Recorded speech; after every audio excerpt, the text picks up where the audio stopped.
Bom, o título da aula de hoje é rota secretora, perdão.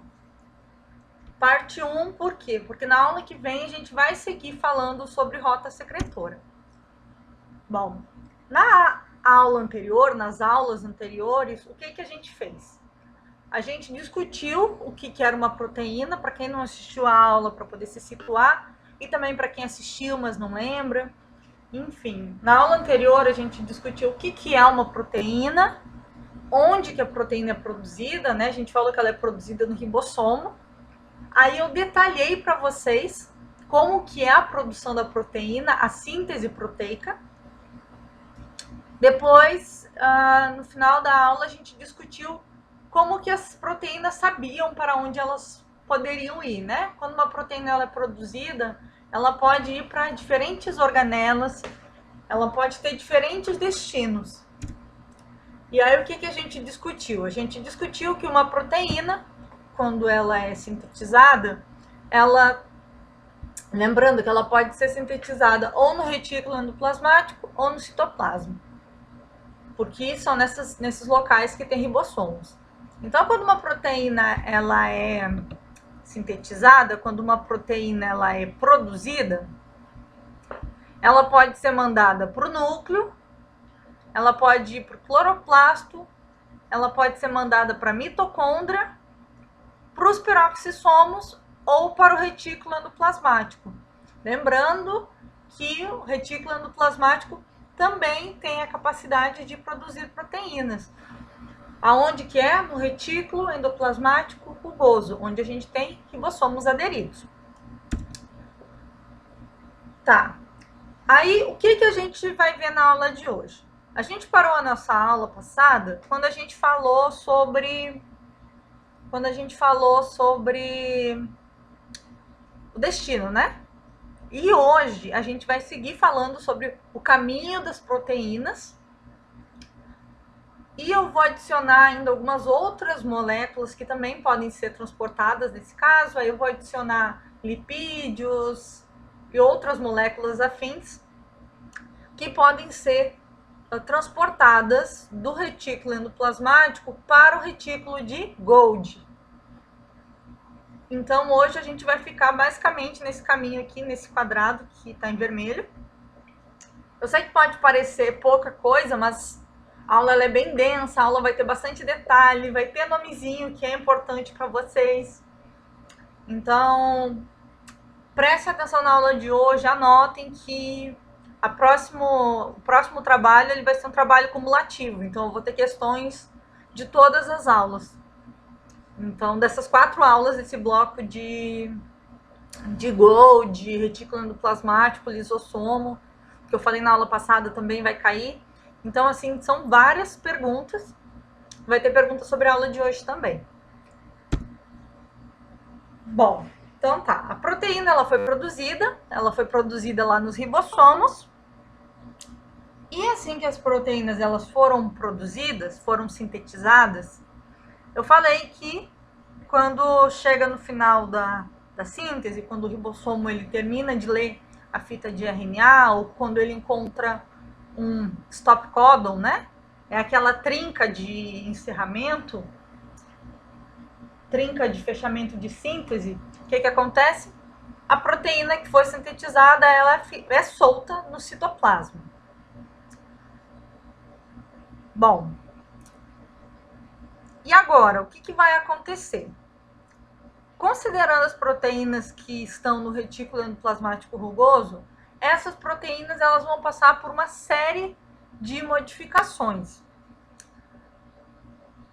Por quê? Essas proteínas, quando elas são sintetizadas, elas estão na sua forma primária. Então, vocês podem ver que a gente tem simplesmente, aqui tem um exemplo, ó, que é uma proteína que foi sintetizada, a gente só tem uma cadeia simples de aminoácidos. Essas proteínas, quando elas são recém-produzidas, elas estão na sua forma inativa. Então, algumas proteínas elas vão precisar se associar com outras proteínas, elas vão precisar ser ativadas para então elas de fato poderem ser usadas. Então, assim, todas as proteínas que são produzidas, assim que elas são liberadas dos ribossomos, essas proteínas, elas são enviadas para o lúmen do retículo endoplasmático. Aqui nessa imagem a gente tem um retículo endoplasmático cortado. Já mostrei essa imagem para vocês várias vezes. Então eu estou partindo do princípio que vocês sabem o que é um retículo endoplasmático. Só lembrando, a gente tem a parte de fora dele, que é azulzinha, azul mais escuro, e a parte mais clara é o lúmen, a parte de dentro. Vocês devem lembrar que eu fiz analogia com o saco, né? Se a gente tem um saco de batatas, a parte de fora seria a face citoplasmática e a parte de dentro seria o lúmen. Então, as proteínas, quando elas terminam de ser sintetizadas, elas vão justamente em direção ao lúmen. Elas vão entrar dentro do retículo plasmático e nessa partezinha aqui, no interior do retículo endoplasmático, dentro do retículo endoplasmático, elas vão começar a passar por uma série de modificações que eu vou detalhar para vocês a partir de agora. Bom, primeira modificação que as proteínas elas vão passar no lúmen é a adição de açúcares para torná-las glicoproteínas. Vocês devem lembrar quando a gente estudou a membrana plasmática, que eu falei para vocês que existiam algumas glicoproteínas associadas à membrana plasmática. O que é a glicoproteína? São todas aquelas proteínas que estão associadas a uma cadeia de açúcares. Então aqui nessa imagem a gente tem uma representação do que seria uma proteína. Ela recém entrou no retículo endoplasmático, no lúmen do retículo endoplasmático, e assim que uma proteína ela entra no lúmen, o que vai acontecer? Ela vai se associar a oligosacarídeos. A gente também já falou de oligosacarídeos nas aulas. Oligosacarídeos são cadeias de açúcares. Então, são cadeias curtas de açúcar.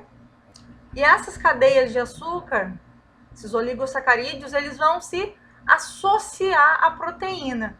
Esse processo, quando a gente tem um oligosacarídeo, que é um açúcar, que é um carboidrato, se associando a uma proteína, esse processo ele é chamado de glicosilação. Tá certo? E essa glicosilação vai transformar as proteínas em glicoproteínas. Então, glicosilação quer dizer adição de glicose, ou de carboidratos, à proteína. Tá bom? Lembrando que glicose também é um carboidrato, é um tipo de açúcar. Alguma dúvida, gente?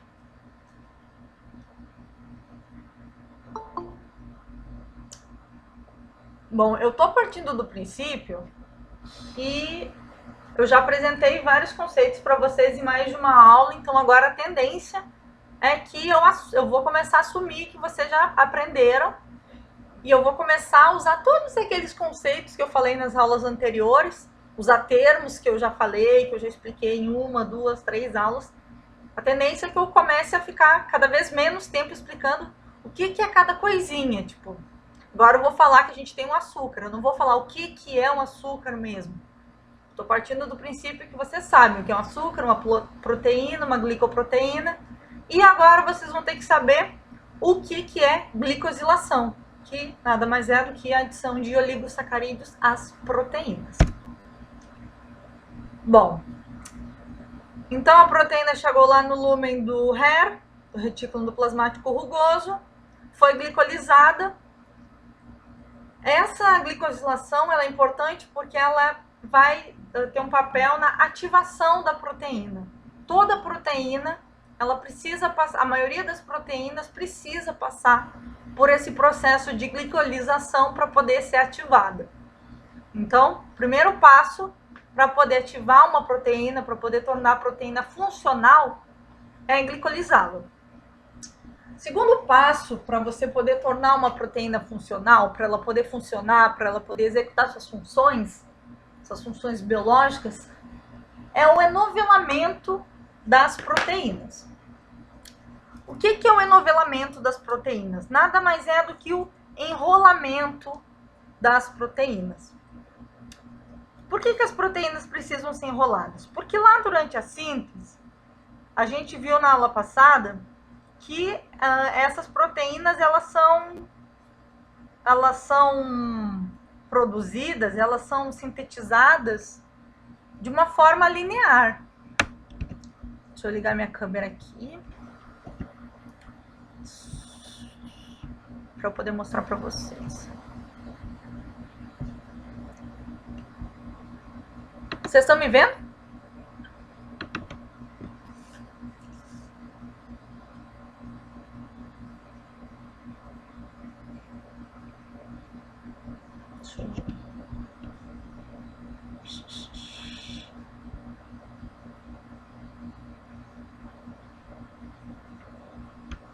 Professora. Oi.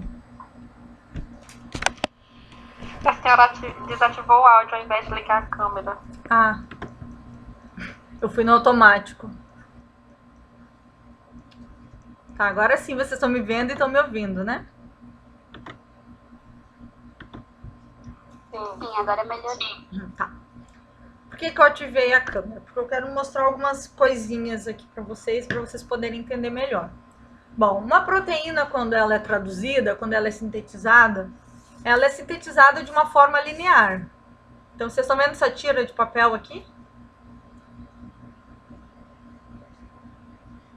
Vocês conseguem ver? Sim. Então, vamos pensar que isso aqui é uma proteína que foi recém-produzida. Então, uma proteína, quando ela é produzida, a gente vai ter uma cadeia de aminoácidos. Aqui eu coloquei 2 exemplos para a gente ter uma proteína esquerda e uma proteína do lado direito. Mas essas proteínas, elas não têm uma forma. E elas sozinhas, elas não vão conseguir executar a função biológica delas. Então, assim, o que acontece? Quando elas estão no retículo endoplasmático rugoso, dentro do retículo endoplasmático rugoso, essas proteínas elas vão passar por um processo químico que vai tornar essas proteínas funcionais, ou seja, capazes de realizar a função biológica delas. Que função? Tem algumas que vão atuar no transporte de proteína, tem algumas que vão virar enzimas, enfim, elas podem ter centenas de funções, a gente já falou disso. Além de algumas proteínas terem que passar pelo processo de glicolização para poder serem ativadas, algumas não. Aí, no caso, todas as proteínas também vão precisar passar por um processo chamado de enovelamento. Enovelamento nada mais é do que enrolamento. Elas precisam ser enroladas para poderem se tornar funcionais. Então, novamente, vamos pensar que a gente tem uma proteína que foi recém-sintetizada. Ah, só que eu esqueci de falar. Esse enrolamento, esse enovelamento, ele vai contar com o auxílio de uma proteína também, chamada de chaperona. Então, essa é uma proteína que já está ativa, que já tem sua função biológica, e ela vai ajudar as proteínas jovens, as proteínas recém-sintetizadas, a atingirem a conformação que elas precisam para poder executar suas funções. Então, tá. Aí, nisso, a gente chega no que a gente chama de estrutura primária das proteínas, que nada mais é do que a sequência linear de aminoácidos que foi sintetizada pelos ribossomos. Então, novamente, eu mostro aqui para vocês a fita. Faz de conta que isso aqui é uma estrutura primária de uma proteína. Então, ela é lisa, reta, retilínea e ela, nesse formato, ela não serve para nada. Então, ela vai começar a se dobrar com auxílio de proteínas chaperonas. O primeiro enovelamento, a primeira dobradura que as proteínas vão sofrer, são dobraduras na forma de pregas ou enrolamentos na forma de hélice. Então, assim, vamos pensar que eu tenho essa proteína aqui, primária, vai vir uma proteína chaperona e vai ajudar ela a ficar enroladinha assim, ó. Vocês estão vendo? Ó. Sim. Ela é uma mola, uma hélice. Isso é um dos primeiros dobramentos que as proteínas elas podem ter. Então, ó, vocês veem que é uma molinha. Se eu espichar ela até pode voltar para aquela conformação original, ó. Ó, mas como as chaperonas deixaram ela nesse formato em espiral, aí para elas poderem atingir o papel biológico delas, elas vão ficar assim, em espiral. Porém, nem toda proteína ela tem esse formato de espiral, que a gente chama de alfa-hélice. Algumas proteínas, elas são dobradas, com o auxílio das chaperonas, na forma de pregas. Vocês estão vendo aqui, ó, de lado? Essas proteínas assim, a gente fala que elas são proteínas beta-preguiadas. Então, a gente pode ter esses dois tipos de dobramento. Esse aqui, de arranjo, no caso, né? Porque a prega é dobrada e a hélice é enrolada. Esse aqui é o primeiro arranjo que as proteínas vão passar quando elas estão lá no retículo endoplasmático rugoso, lá no lúmen, perdão, do retículo endoplasmático. Elas estão prontas para poder executar suas funções? O que vocês acham? Sim, não, talvez? Eu acredito que ainda não, porque como é uma estrutura primária, então vai ver que ainda vai vir outras estruturas pela frente. Quando ela, por exemplo, tem essa forma de prega, aí a gente já fala que é uma estrutura secundária. Ou prega ou espiral. Porém, de fato, elas não estão prontas ainda. Por quê? Porque a gente pode ter o que a gente chama de estrutura terciária. Geralmente, quando a gente tem essas dobraduras secundárias, a gente vai ter pequenas cadeias polipeptídicas sendo arranjadas, ou seja, pequenas cadeias de aminoácidos. Quando a gente tem a estrutura terciária, a gente pode ter a junção de pequenas cadeias polipeptídicas formando uma estrutura como essa aqui, ó, na minha direita, essa imagem em azul. Então, assim, pode acontecer de diferentes proteínas, por exemplo, eu tenho essa aqui minha espiral, ela vai se associar com uma que não foi dobrada, que ela vai se associar com a outra beta preguiada, e elas vão começar a ficar um emaranhado, sabe, de coisa. Isso a gente fala que é uma estrutura terciária. Então, no caso de algumas proteínas, quando elas atingem a estrutura terciária, elas já estão prontas para poder executar as suas funções biológicas, nesse formato de proteína terciária. No entanto, como tem algumas proteínas que são mais simples, geralmente quando elas atingem a estrutura terciária, elas já estão no formato que elas precisam adquirir para poder executar suas funções. Porém, tem algumas proteínas que são muito mais complexas. Quando a gente tem essas proteínas muito complexas, a gente tem o que a gente chama de proteínas de estrutura quaternária. Por quê? No caso das estruturas quaternárias, a gente vai ter associação de duas estruturas terciárias ou mais. Então, vocês percebem que a gente começou com uma coisa bem simples. Então, tinha só uma cadeia de aminoácidos, uma cadeia polipeptídica pequena. Ela se arranjou em hélice ou de forma preguiada.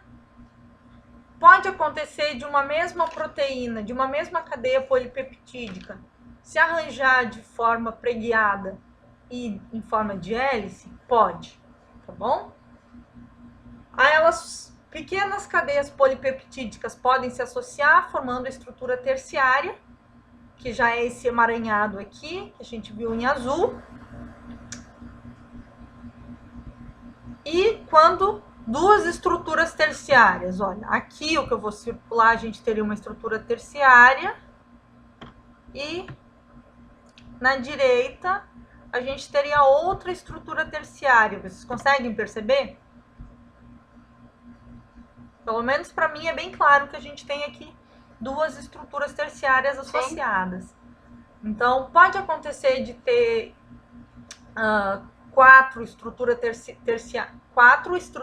terciárias associadas? Pode. Pode acontecer de ter 10 estruturas terciárias associadas? Sim. Então, assim, a estrutura quaternária é o último nível de anovelamento das proteínas. E assim, você pode ter, se a gente tivesse a capacidade de despichar uma cadeia polipeptídica em estruturas quaternárias, a gente poderia ter quilômetros de cadeia polipeptídica. Então, são estruturas bem emaranhadas. Vocês podem ver aqui, ó. O que está em seta aqui quer dizer que é um dobramento em forma de beta preguiado. E a espiral tem algumas mais simples que não assumem nem forma de espiral, nem forma beta preguiada. Então, assim, as proteínas elas podem virar esse emaranhado de coisas. Então, sempre que vocês verem uma estrutura assim, vocês podem pensar, essa proteína ela está bem anovelada e possivelmente ela já está pronta para poder executar as funções dela. Dito isso, vocês acham que as proteínas elas já são ativadas no lúmen do retículo ou não?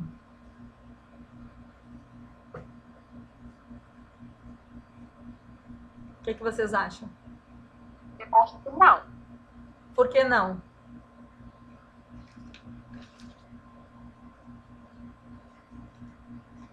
Eu acho que já, porque se ela já tá na fase final dela, então ela já pode ir para o local ideal, né? Sim. Esse tópico ele é bem interessante, porque assim, por um lado, ela já está realmente enovelada, ela já está enrolada como deveria, ela já tem, algumas já têm os oligosacarídeos associados, já estão glicosiladas, então elas já estão prontas para executar suas funções. Qual é o problema? Tem algumas proteínas que são enzimas responsáveis por destruir coisas. Então, tem algumas que são proteínas responsáveis por destruir proteínas. Existem algumas proteínas que são responsáveis por destruir algumas enzimas específicas. Então, assim, se todas as proteínas elas fossem já ativadas no retículo endoplasmático, correria o risco dessas enzimas começarem a destruir, inclusive, o retículo endoplasmático. Então, assim, as proteínas, elas não são totalmente ativadas, elas não são, de fato, ativadas no retículo endoplasmático. Elas são montadas, elas já ficam enroladinhas, mas é como se elas tivessem um botão, sabe? Tipo uma TV. Quando você compra uma TV, a TV já vem pronta, você não precisa fazer nada, ela está montada, já está no formato que você quer, mas aí você precisa botar na tomada e ligar o botão. Com as proteínas é mais ou menos a mesma coisa. Quando a proteína vai para o local final dela, para o destino final, onde ela vai executar a função, ela vai estar montada, ela já vai estar no formato que deveria estar, tem tudo que deveria ter, porém, só quando ela chega no local, que o botãozinho para poder ativar a função dela, de fato é ligado. Faz sentido para vocês ou não? Sim, faz. É como se ela estivesse se protegendo de alguma coisa ir lá e desfazer tudo aquilo que já foi formado. Exatamente. Exatamente. É um jeito de proteger tanto a célula quanto a própria proteína. Então, assim, todos esses processos, eles são como se fosse uma pré-ativação, para deixar a proteína pré-pronta para funcionar. Quando ela chegar no lugar, no destino final, aí sim, é só ligar que ela vai funcionar perfeitamente. Importante, todo esse processo que eu falei para vocês, de anovelamento, de glicolização, principalmente o enovelamento. Em 80% dos casos, o enovelamento ele dá errado. Então, assim, cada proteína ela tem que ser dobrada, enovelada de um jeito bem certinho para que ela possa executar suas funções biológicas. Mas na maioria das vezes vai ocorrer algum erro que pode acabar no futuro atrapalhando a função dela. A proteína não vai funcionar direito, não vai funcionar tão bem quanto deveria. Então, assim, nos casos em que as proteínas elas são enoveladas de modo incorreto, essas proteínas elas vão ser mandadas para os lisossomos, que são aquela organela responsável por fazer a degradação de estruturas, tá certo? Então, assim, esse processo de enovelamento ele é complexo, mas nem sempre ele dá, justamente por ser complexo, nem sempre ele vai dar certo. Então, tem as proteínas que vão ser produzidas corretamente e tem as proteínas que vão ter que ir para o lixo, para destruição. Isso acontece em fábricas. Quando tem uma dezena de produtos que é produzido, pode acontecer de alguns produtos virem com defeito, alguma coisa assim. Então, precisa devolver. Quem nunca foi e comprou alguma coisa numa loja e veio com defeito? Ou você comprou, funcionou por um mês e depois parou de funcionar. Então, assim, isso acontece com as proteínas também. Nesse caso, se a proteína tem defeito, ela precisa ser mandada para os lisossomos para serem degradadas. São 43. Tá. Continuando, então. Agora a gente já sabe o que acontece com a proteína quando ela chega lá no retículo endoplasmático. Quando esse processo de enovelamento termina, aí sim as proteínas elas vão poder ser mandadas para o seu destino final. Vocês percebem que esse processo de endereçamento de proteína ele é um processo longo, né? Eu comecei lá na aula passada e eu só vou terminar na aula que vem porque tem muito passo a passo, todos os caminhos que a proteína ela vai passar até chegar no seu destino. Lembrando, eu já falei na aula passada, mas eu vou repetir, quem determina o destino final da proteína são as sequências sinal ou peptídeo sinal. Lembra, aqui em cinza a gente tem a proteína e em verdinho a gente vai ter uma sequência de aminoácidos que vai determinar para onde essa proteína vai. Nesse caso, como a gente já está no retículo endoplasmático, é bem provável que a maioria das proteínas elas vão ser mandadas para o complexo de Golgi. Bom, uma parte das proteínas, elas ficam inseridas nas membranas do retículo endoplasmático. Porque assim, todo esse processo que eu falei de glicosilação e enovelamento, ele só é realizado porque existem várias proteínas que já estão ativadas, cuja função delas é ou atuar na glicosilação ou atuar no enovelamento de proteínas. Proteína chaperona é uma. Vocês vão ouvir muito ainda falar de proteína chaperona da bioquímica. Isso que eu tô falando para vocês vão estudar de novo em bioquímica também, aí com mais detalhe, aí a professora vai botar fórmula para vocês. Eu aqui tô só dando uma pincelada. Em biologia geral, eu só pincelo conteúdos. Quem vai destrinchar isso vão ser os professores futuros, de bioquímica, genética, biologia molecular, enfim. Então, assim, uma porção fica na membrana do retículo endoplasmático rugoso para executar as funções de lá. E as proteínas que não são destinadas a ficar no retículo endoplasmático rugoso, essas proteínas, sim, elas vão ser exportadas. Então, exportação é mandar para fora. Bom, então, sempre que eu falar em exportação, mandar para fora. Tá? Vocês podem pensar, no Brasil, o Brasil exporta soja. Ele manda para outro país. Importação é trazer para dentro. O Brasil está importando vacina. Ele traz vacina para o Brasil. E exportar é mandar para fora. Então, as proteínas que estão no retículo endoplasmático, elas são exportadas, tá? A maioria é exportada para o complexo de Golgi, que vai atuar como um correio, e o Golgi, sim, vai mandar as proteínas para o destino final delas. Essa proteína aqui, ó, na minha direita, é uma proteína primária, secundária, terciária ou quaternária?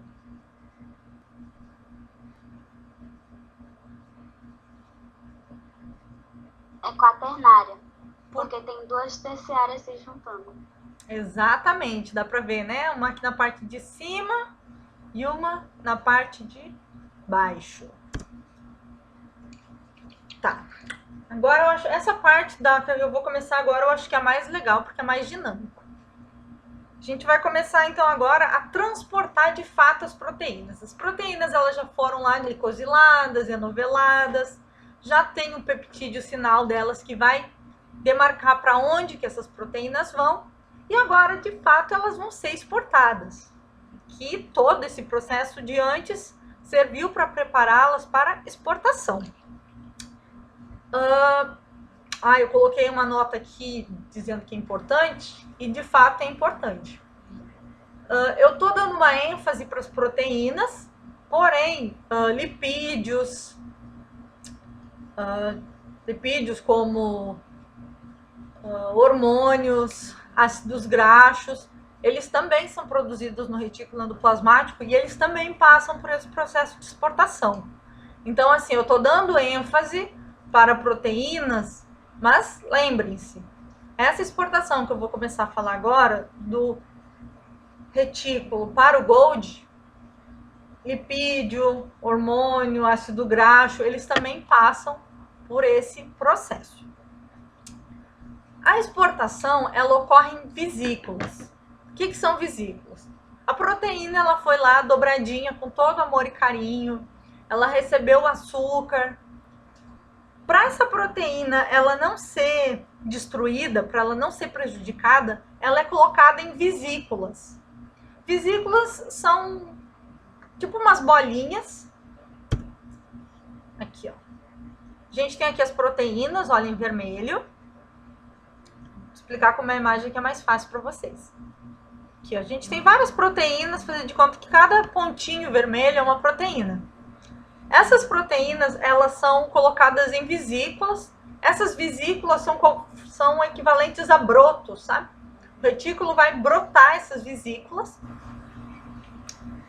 E essas vesículas, elas servem para proteger as proteínas. Pensa quando você compra alguma coisa. Você compra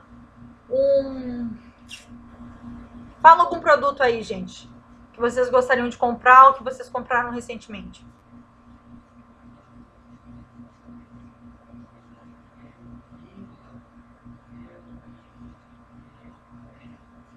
Ninguém?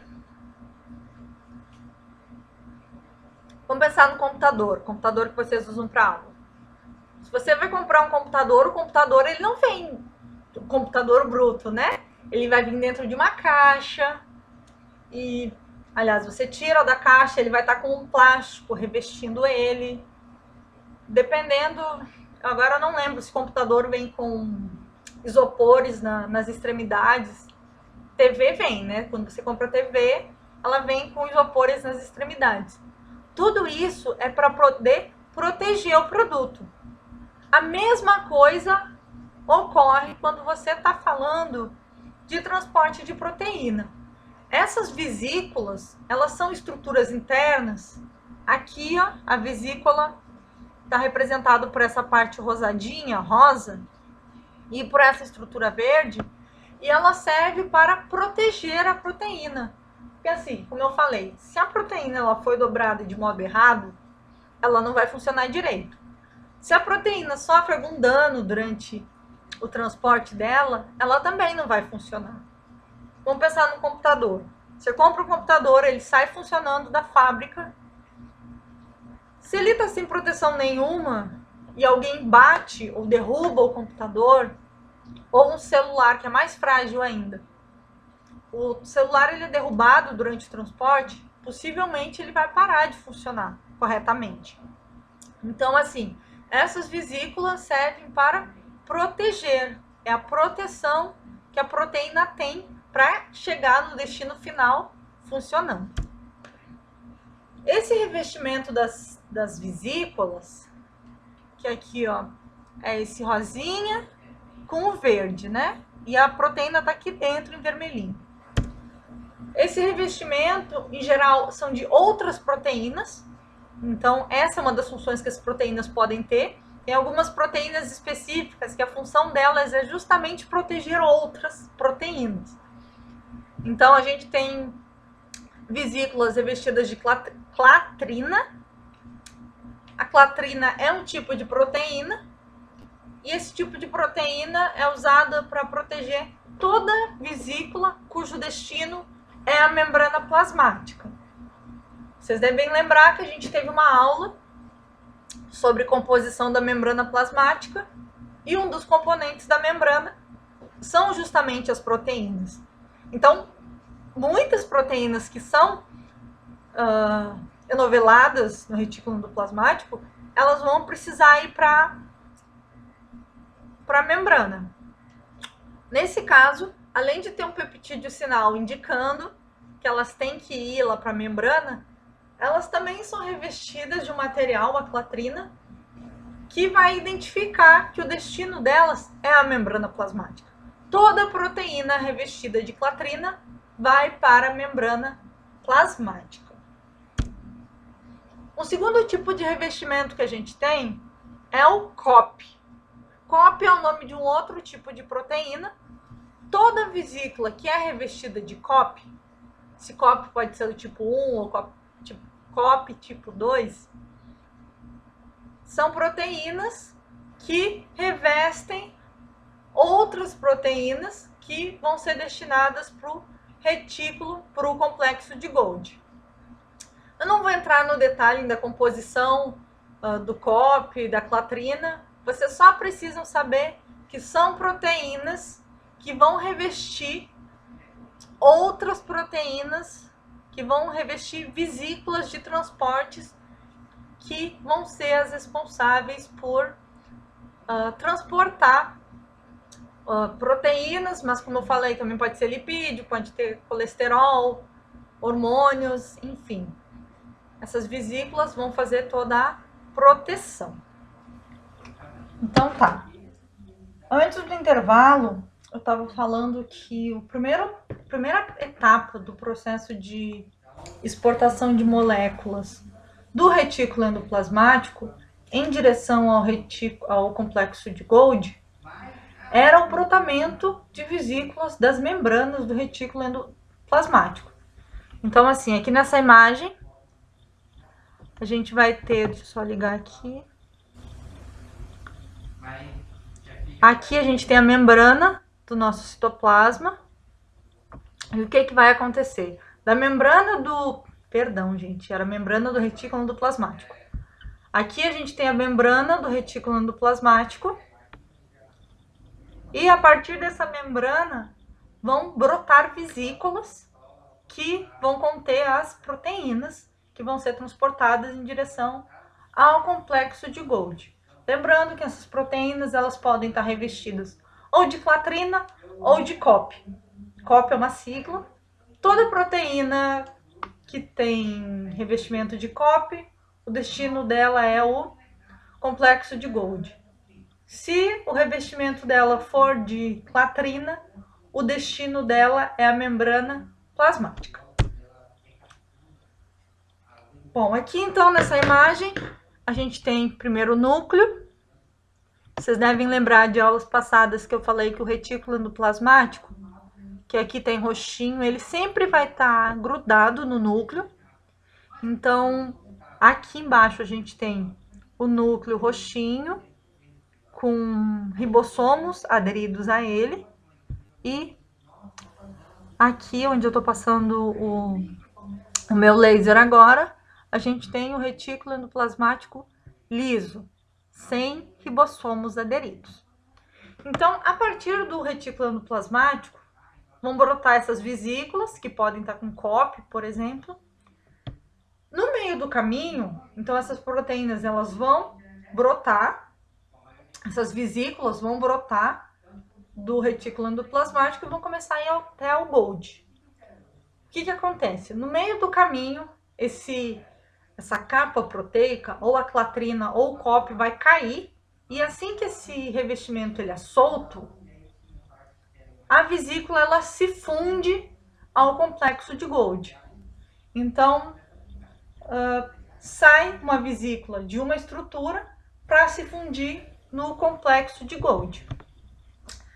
Lembrando que esse tráfego de proteínas entre o retículo endoplasmático, que está aqui à nossa esquerda, e o complexo de Golgi, que está aqui à nossa direita, esse tráfego ele pode ser bidirecional. Por quê? Eu posso ter vesículas que vão estar saindo do retículo de Golgi, do retículo endoplasmático, em direção ao complexo de Golgi, como a gente vê nessas setas vermelhas. Essas vesículas estão indo para o Golgi. Porém, a gente pode ter vesículas que estão no Golgi e voltam para o retículo endoplasmático. Então, em azul, a gente tem vesículas saindo do complexo de Golgi e indo em direção ao retículo endoplasmático.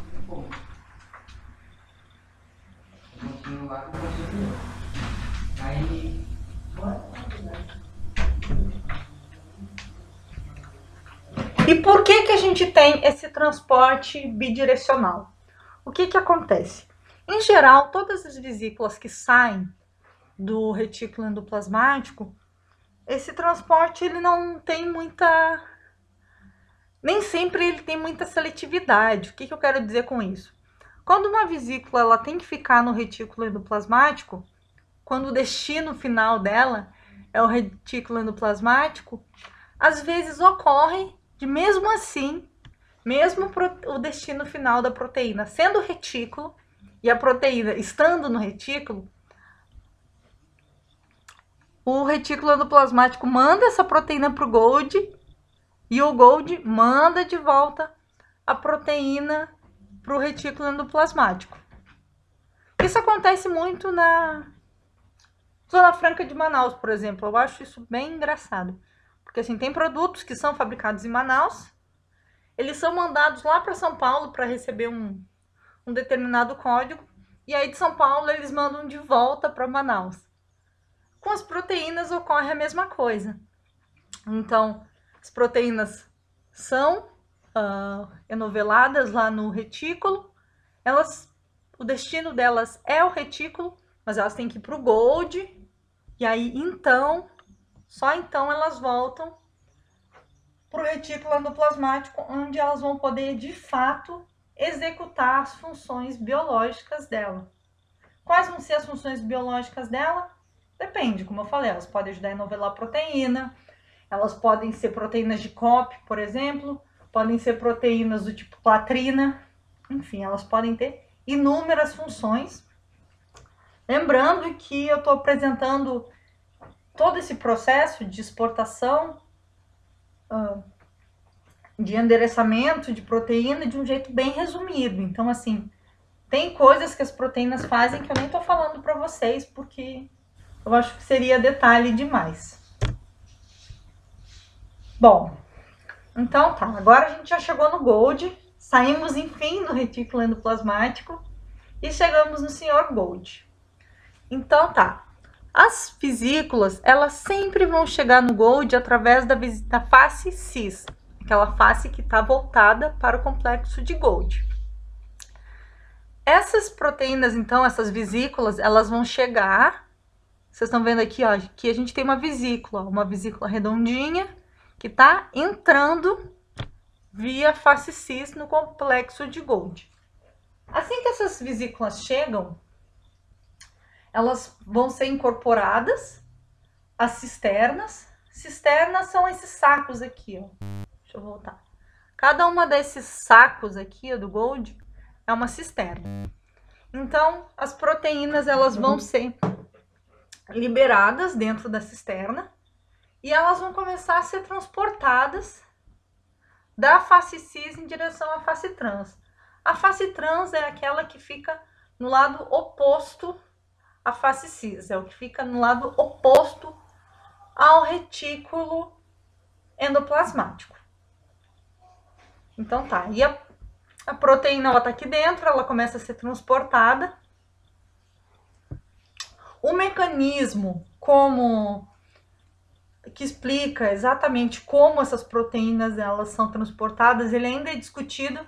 Existem 3 teorias diferentes que explicam como que 3, aliás, hipóteses diferentes e excludentes que tentam explicar como que esse transporte ocorre. Então, nem a ciência sabe dizer exatamente como que é.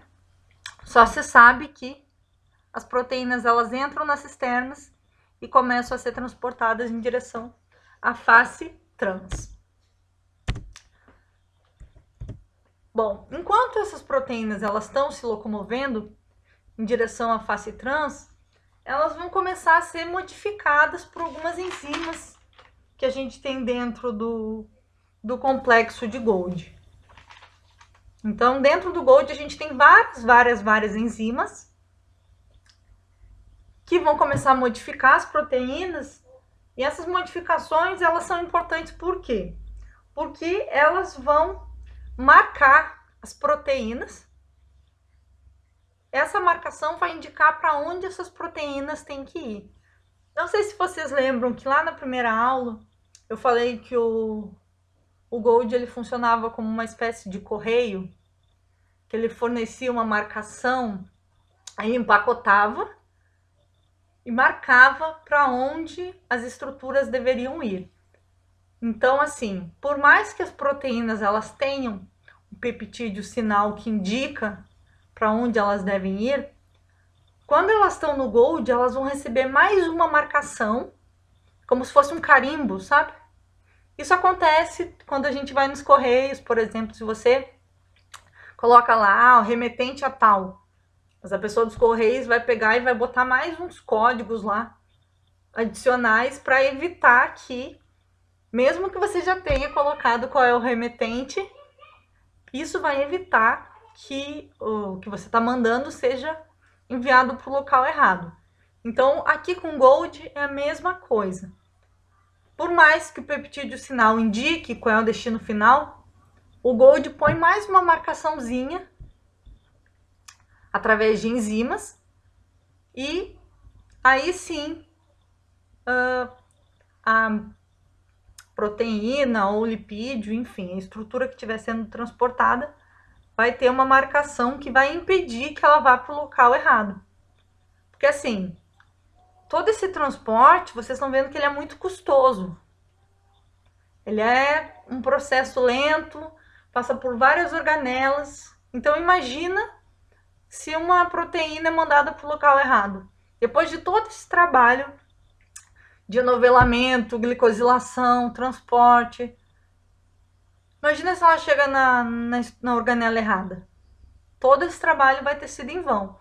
Então, assim, por via das dúvidas, as proteínas também recebem marcação lá no Golgi para evitar que essas proteínas sejam enviadas ao local errado.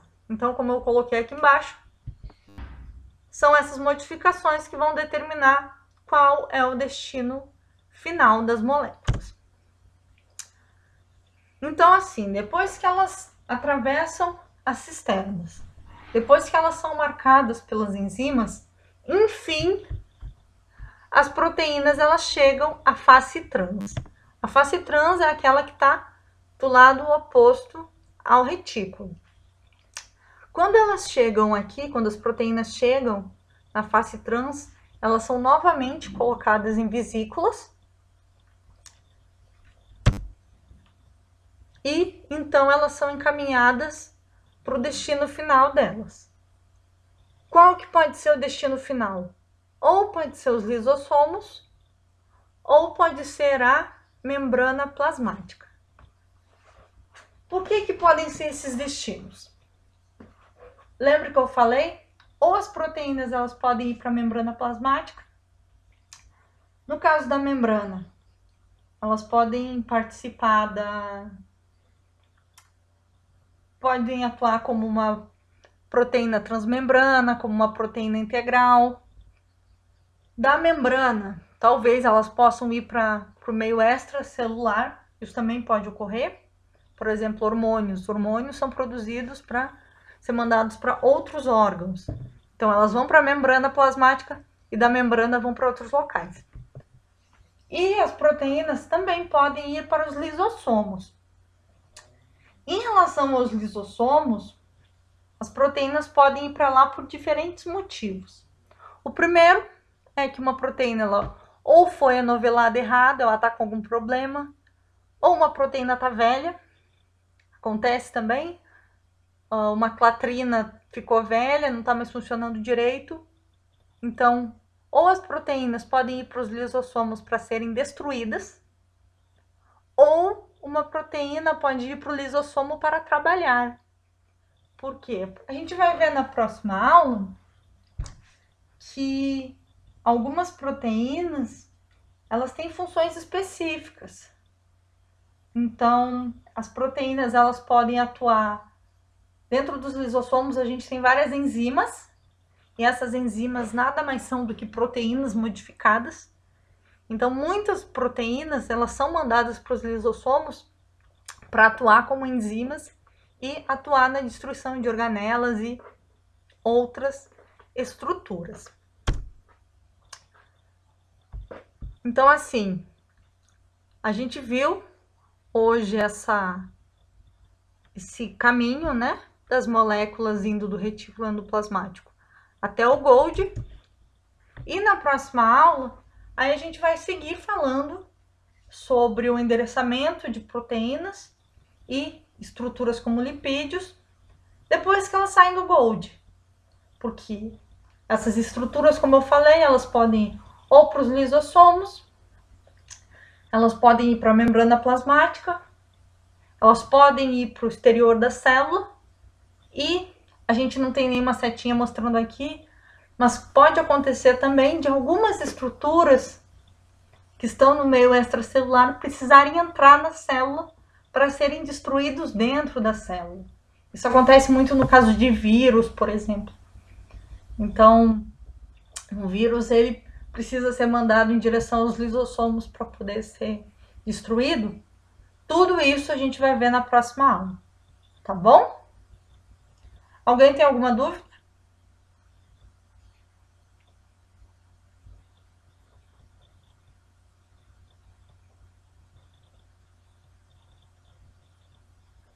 Bom, se vocês não têm mais dúvida, minha recomendação, de novo, é que vocês leiam o capítulo 10 do livro do Junqueira e Carneiro. Caso vocês não tenham lido ainda, eu recomendo que vocês leiam, tá bom? O título dele é Organelas envolvidas na síntese e na degradação de macromoléculas, tá bom?